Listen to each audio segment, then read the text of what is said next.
কথা শেষ করছি।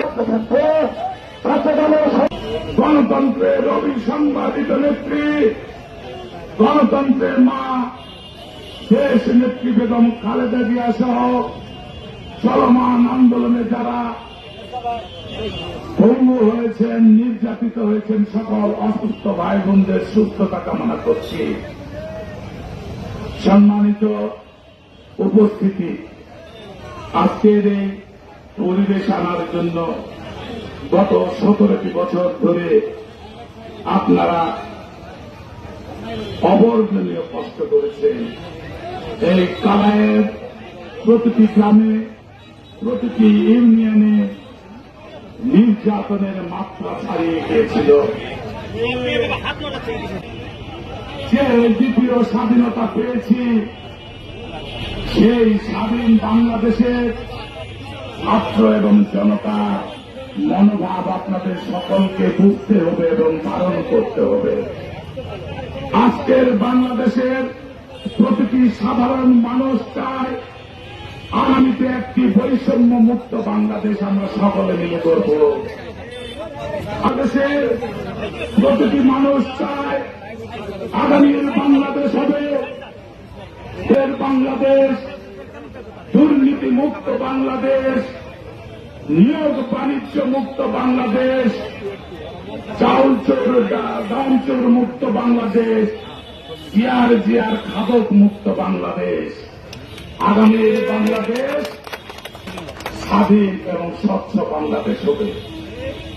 সেই লক্ষ্যে বিএনপির প্রতিটি নেতাকর্মীর দায়িত্ব অপরিসীম। ইতিমধ্যে আমাদের নেতা জনাব তারেক রহমান দৃপ্তে বলেছেন, বাংলাদেশের মানুষ যা চায়, ছাত্র সমাজ যা চায়, সেই সেন্টিমেন্টকে বুকে ধারণ করে বৈষম্যহীন সুশৃঙ্খল বাংলাদেশ আমরা করব।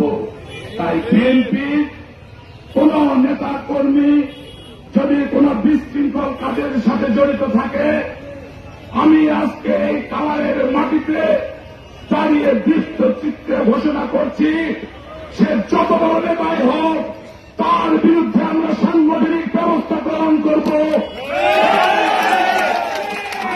হাতে তুলে দেব। আর যদি আপনারা ভয় পান, আমি আমার মোবাইল নাম্বার বলে যাচ্ছি, আমাকে জানাবেন, আমি নিজেই সেই ব্যবস্থা নিব। কোন অবস্থাতে আমরা বিশৃঙ্খল একটি পরিবেশ তৈরি করতে পারি।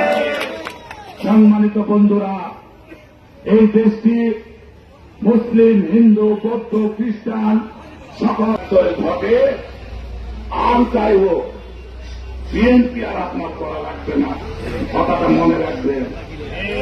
সম্মানিত নেতৃবৃন্দ, হাজারো ত্যাগ প্রতিজ্ঞার মধ্যে দিয়ে যে বাংলাদেশ আমরা পেয়েছি, কোন অবস্থাতে কারো কারণে এই সুশৃঙ্খল বাংলাদেশকে আমরা বিশৃঙ্খল করতে দেব না এবং কোন অবস্থাতেই আমরা এই পরিবেশ নষ্ট করতে দেব না।